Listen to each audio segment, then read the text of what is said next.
के चरनिया में नहीं लगा लो।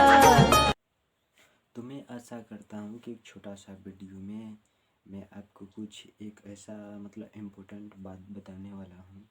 तो इसलिए क्या होता है ना कि मैं सोचा कि अभी कुछ समय टाइम निकाल के मैं सोचा कि आपके पास कुछ मतलब बात शेयर कर सकूं। तो प्लीज़ मेरा सॉरी मैं क्या बोलने लगा यार। तो देखिए मैं आज मतलब मेरा मतलब मूड एकदम साफ है। तो मैं सोचा कि मतलब क्यों ना था मतलब थोड़ा सा कुछ बातें को शेयर कर सकूं। इसलिए यार मुझे बहुत मुझे मतलब हंसी से लगती है अगर कैमरा के सामने आ जाए ना तो क्या बताऊँ यार। तो मतलब अच्छे का ना क्या होता है कि पैंट ढीला हो जाता है।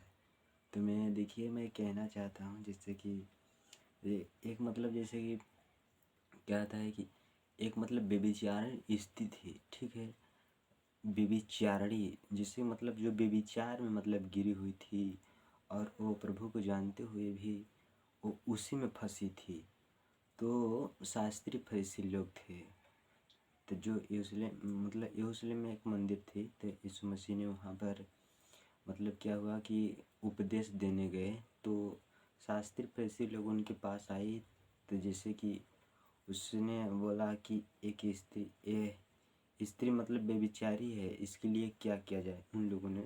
तो मैं आपके लिए विषय में मैं बताता हूँ, इसलिए आप लोग जैसे ही नहीं समझ पाएंगे उतना। तो मैं विषय लेके आपके सामने मैं बता रहा हूँ। तो आप लोग देखिएगा। देखिए जैसे लिखा है कि बेविचारी को क्षमा, जिसे यीशु मसीह ने बेविचारी स्त्री को किस प्रकार उसको क्षमा किया। तो देखिए मैं आज यूहन्ना 8 अध्याय वचन नंबर मतलब 8 अध्याय से मैं पढ़ता हूँ। इसके बारे में क्या देखिए स्त्री के बारे में किस प्रकार उसके किस भाव से मतलब उसको क्षमा किया गया है। तो देखिए मैं पढ़ रहा हूँ। परंतु यीशु जैतून के पहाड़ पर गया और भोर को फिर वह मंदिर में आया। सब लोग उसके पास आए और वह बैठकर उन्हें उपदेश देने लगा। यीशु मसीह एक जैतून नाम के पहाड़ था। उस पहाड़ पर प्रभु ने मतलब प्रार्थनाएं करने के लिए जाते थे।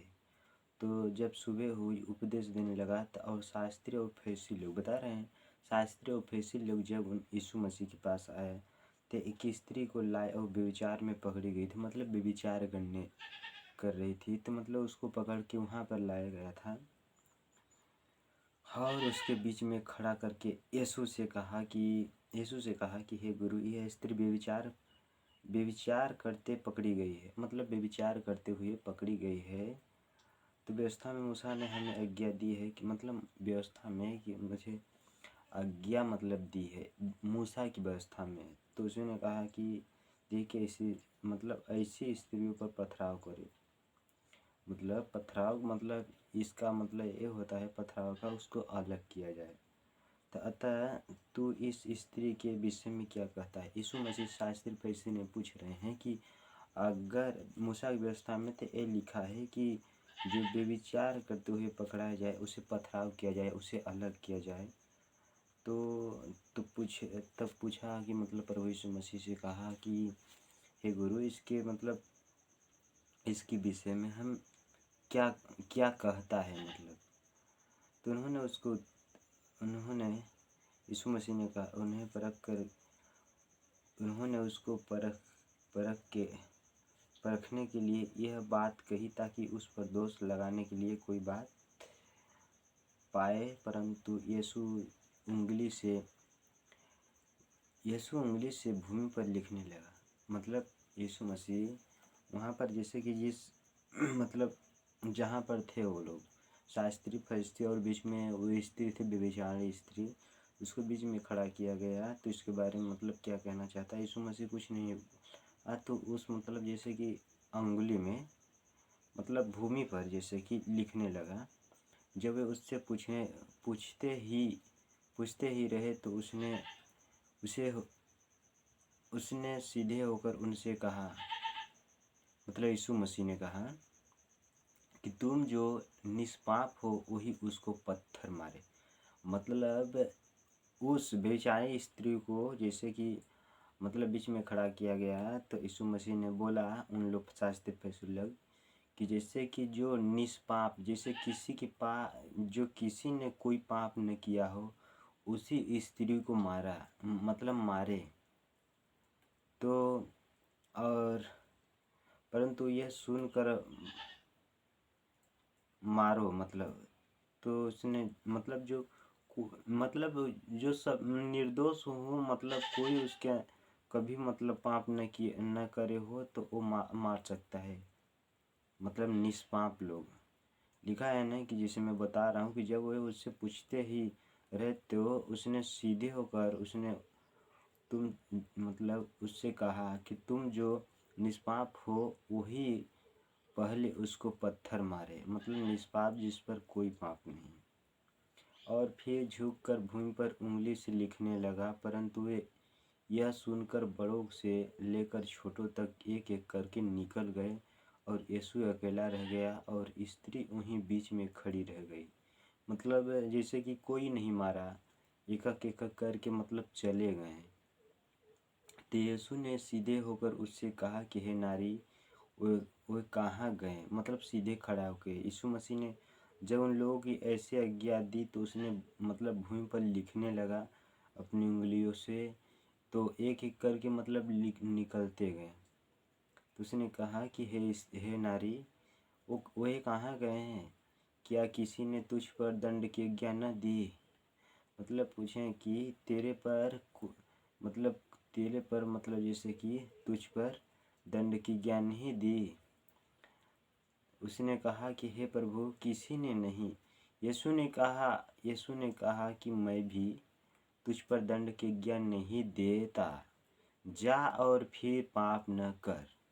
देखिए उस स्त्री को, इतना बेचारी स्त्री थी, उसने प्रभु यीशु मसीह ने ऐसा उनके साथ मतलब किया कि मतलब देखिए उसको नहीं दोष उस पर लगाया गया।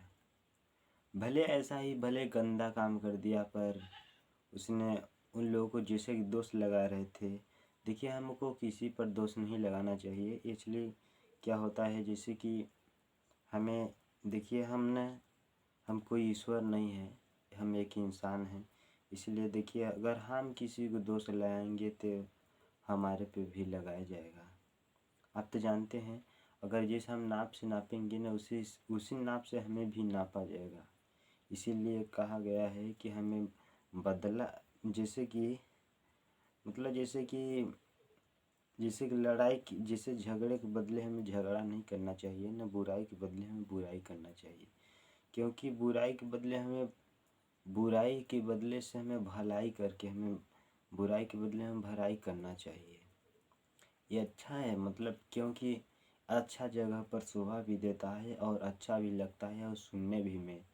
तो देखिए मैं इस बात को जो बताया, क्योंकि यीशु मसीह ने तो स्वयं कह गए हैं कि मैं जगत की ज्योति हूँ, जो कोई मेरे पीछे चलेगा अंधकार में नहीं परंतु वो जगत की ज्योति पाएगा। देखिए इस वचन में स्पष्ट बताता है परमेश्वर का वचन।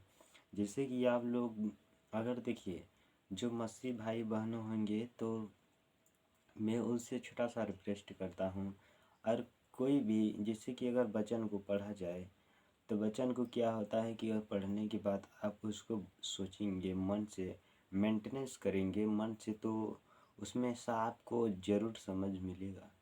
जैसे कि कोई बात पता है ना, वो जो अंदर अंदर से अगर आप फील करोगे उस बात को पढ़ के तो आपको अंदर से आत्मिक शक्ति आत्मिक समझ मिलेगा।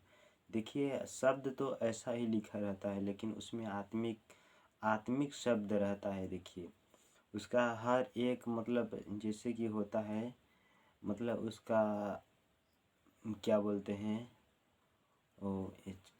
उसका अनुवाद उसमें होता है। तो देखिए हम इसीलिए इस विषय को लेकर आपके सामने में उपस्थित हूँ। आप लोग देख रहे हैं होंगे कि मैं यही बात आपके पास शेयर करना चाहता था। तो मेरे भी आप आशा है कि आप इस वीडियो को देखते रहिए, देखिएगा। तो मैं मैं मैं मिलता हूँ आपको अगले नेक्स्ट वीडियो में। तब तक सभी मसीह भाइयों के लिए जय मसीह की। मैं मेरा नाम देखिए, मेरा नाम छोटे सिंह है। तो मैं क्या है कि मैं मतलब जो मैं सोचा कि देखिए हम सोचे कि मतलब एक मतलब जैसे कि मैं जैसे कि मेरे को 4-5 साल हो गया। मैं इस मतलब जैसे कि मैं प्रभु को मैंने जाना है, 5-6 साल हो गया है। तो मेरे को कुछ मतलब प्रभु ने ऐसा समझ दी है। और तो मैं सोचता हूँ कि जैसे कि अगर किसी के पास समझ होता है तो दूसरों को अगर शेयर नहीं करेगा तो मतलब नहीं लिखनेगा। प्रभु भी जानता है। देखिए, प्रभु की आँखों मतलब एक मतलब धर्मियों की मतलब धर्मियों पर लगा रहता है। ये हर एक मसीह पर प्रभु का नज़र रहता है, क्योंकि उनके स्वर्गदूत भी मतलब हम लोग के अगल बगल होते होंगे, लेकिन हम लोग थोड़ी देख सकते हैं। आप लोग देखते हैं। देखिए, मैंने जैसे कि दानियल की पुस्तक में मैंने पढ़ा हूँ कि देखिए एक देखिए फर्स्ट जो स्वर्गदूत है उसका नाम है जिब्राइल स्वर्गदूत। जो दूसरा है स्वर्गदूत, उसका नाम है उसका क्या क्या नाम है दूसरा स्वर्गदूत का मिकाएल नाम है। देखिए, जो जिब्राइल स्वर्गदूत है तो वो मतलब संदेशों को बताता है। और जो मतलब मिकाएल स्वर्गदूत है वो हमारे रक्षक के लिए है। तो मैं सभी को लिए इसी को लेकर वीडियो को मैं आपको नेक्स्ट वीडियो में मिलूँगा। तो भाई प्लीज़, मेरा यही छोटा सा रिक्वेस्ट था। मैं आप लोग सामने यही वीडियो को शेयर करना चाहता। तो प्लीज़, तो सभी को जय मसीह। मेरे मसीह भाइयों के लिए धन्यवाद है। पिता परमेश्वर का प्रेम हम सभी के साथ होता रहे। Good bless you. तो मैं आशा करता हूँ कि एक छोटा सा वीडियो में मैं आपको कुछ एक ऐसा मतलब इम्पोर्टेंट बात बताने वाला हूँ। तो इसलिए क्या होता है ना कि मैं सोचा कि अभी कुछ समय टाइम निकाल के मैं सोचा कि आपके पास कुछ मतलब बात शेयर कर सकूं। तो प्लीज़ मेरा सॉरी, मैं क्या बोलने लगा यार। तो देखिए, मैं आज मतलब मेरा मतलब मूड एकदम साफ है।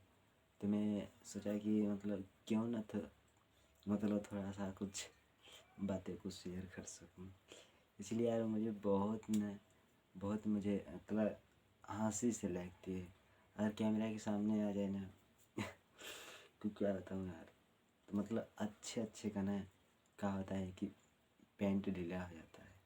तो मैं कहना चाहता हूँ जिससे कि एक मतलब जैसे कि क्या होता है कि एक मतलब बेविचारण स्थिति, ठीक है, बेविचारणी जिसे मतलब जो बेविचार में मतलब गिरी हुई थी और वो प्रभु को जानते हुए भी वो उसी में फंसी थी। तो शास्त्री फरीसी लोग थे। तो जो यरूशलेम में एक मंदिर थी। तो यीशु मसीह ने वहाँ पर मतलब क्या हुआ कि उपदेश देने गए। तो शास्त्री फरीसी लोग उनके पास आए। तो जैसे कि उसने बोला कि एक स्त्री मतलब बेविचारी है, इसके लिए क्या किया जाए उन लोगों ने।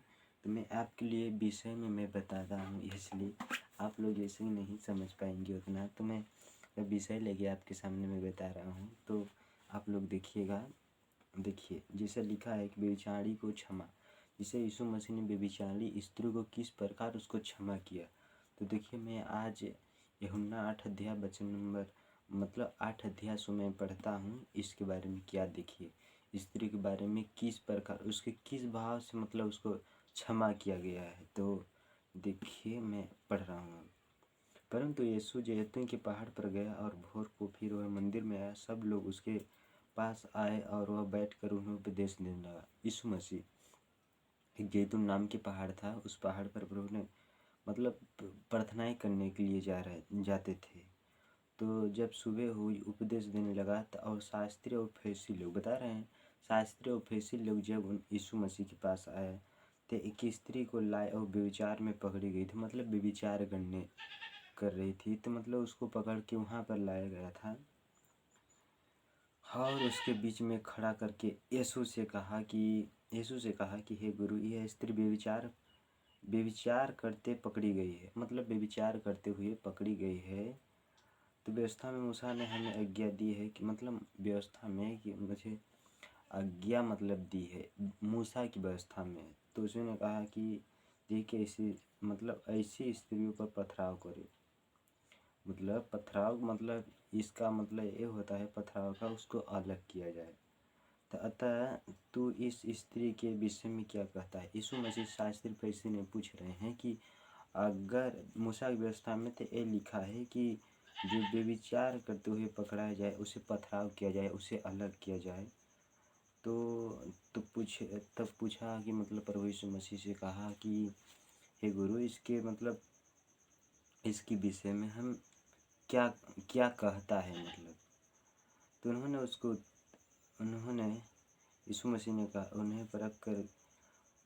उन्होंने उसको परखने के लिए यह बात कही ताकि उस पर दोष लगाने के लिए कोई बात पाए। परंतु यीशु उंगली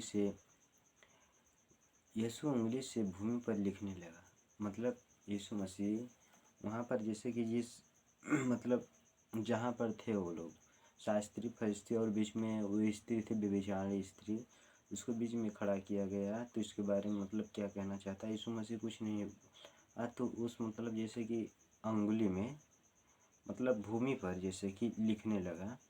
जब वे उससे पूछते ही रहे तो उसने सीधे होकर उनसे कहा, मतलब यीशु मसीह ने कहा कि तुम जो निष्पाप हो वही उसको पत्थर मारे।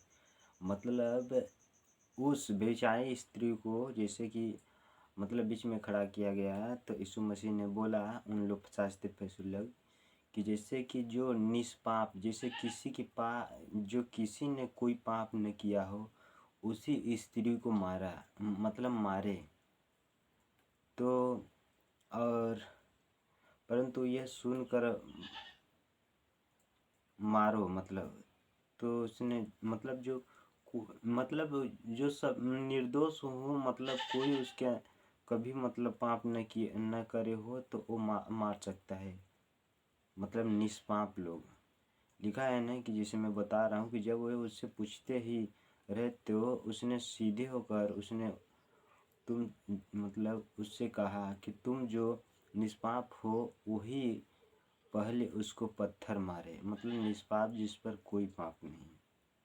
और फिर झुककर भूमि पर उंगली से लिखने लगा। परंतु वे यह सुनकर बड़ों से लेकर छोटों तक एक एक करके निकल गए और यीशु अकेला रह गया और स्त्री वहीं बीच में खड़ी रह गई। मतलब जैसे कि कोई नहीं मारा, एक एक करके मतलब चले गए। तो यीशु ने सीधे होकर उससे कहा कि हे नारी वो कहाँ गए। मतलब सीधे खड़ा होकर यीशु मसीह ने जब उन लोगों की ऐसे आज्ञा दी तो उसने मतलब भूमि पर लिखने लगा अपनी उंगलियों से। तो एक एक करके मतलब निकलते गए। तो उसने कहा कि हे नारी वो कहाँ गए हैं, क्या किसी ने तुझ पर दंड की आज्ञा न दी। मतलब पूछें कि तेरे पर मतलब जैसे कि तुझ पर दंड की आज्ञा नहीं दी। उसने कहा कि हे प्रभु किसी ने नहीं। यीशु ने कहा कि मैं भी तुझ पर दंड की आज्ञा नहीं देता, जा और फिर पाप न कर। देखिए उस स्त्री को उतना बेचारी स्त्री थी, उसने प्रभु यीशु मसीह ने ऐसा उनके साथ मतलब किया कि मतलब देखिए उसको नहीं दोष उस पर लगाया गया। भले ऐसा ही भले गंदा काम कर दिया पर उसने उन लोगों को जैसे कि दोष लगा रहे थे। देखिए हमको किसी पर दोष नहीं लगाना चाहिए। इसलिए क्या होता है जैसे कि हमें देखिए हम कोई ईश्वर नहीं है, हम एक इंसान हैं। इसलिए देखिए अगर हम किसी को दोष लगाएंगे तो हमारे पे भी लगाया जाएगा। आप तो जानते हैं अगर जैसे हम नाप से नापेंगे ना उसी नाप से हमें भी नापा जाएगा। इसीलिए कहा गया है कि हमें बदला जैसे कि मतलब जैसे कि जैसे झगड़े के बदले हमें झगड़ा नहीं करना चाहिए, न बुराई के बदले हमें बुराई करना चाहिए। क्योंकि बुराई के बदले से हमें भलाई करके हमें बुराई के बदले में भलाई करना चाहिए। ये अच्छा है, मतलब क्योंकि अच्छा जगह पर शोभा भी देता है और अच्छा भी लगता है और सुनने भी में। तो देखिए मैं इस बात को जो बताया, क्योंकि इस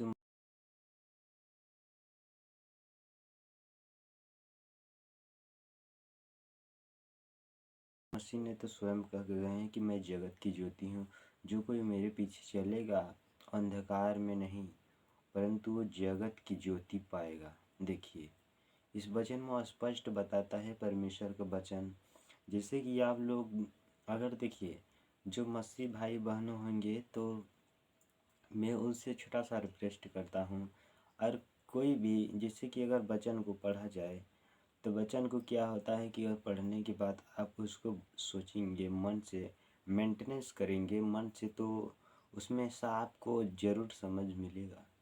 जैसे कि कोई बात पता है ना, वो जो अंदर अंदर से अगर आप फील करोगे उस बात को पढ़ के तो आपको अंदर से आत्मिक शक्ति आत्मिक समझ मिलेगा। देखिए शब्द तो ऐसा ही लिखा रहता है लेकिन उसमें आत्मिक आत्मिक शब्द रहता है। देखिए उसका हर एक मतलब जैसे कि होता है, मतलब उसका क्या बोलते हैं, वो क्या बोलते हैं, उसका अनुवाद उसमें होता है। तो देखिए हम इसीलिए इस विषय को लेकर आपके सामने में उपस्थित हूँ। आप लोग देख रहे हैं होंगे कि मैं यही बात आपके पास शेयर करना चाहता था। तो मेरे भी आप आशा है कि आप इस वीडियो को देखते रहिए, देखिएगा। तो मैं मैं इस मैं मिलता हूँ आपको अगले नेक्स्ट वीडियो में। तब तक सभी मसीह भाइयों के लिए जय मसीह की। मेरा नाम देखिए, मेरा नाम छोटे सिंह है। तो मैं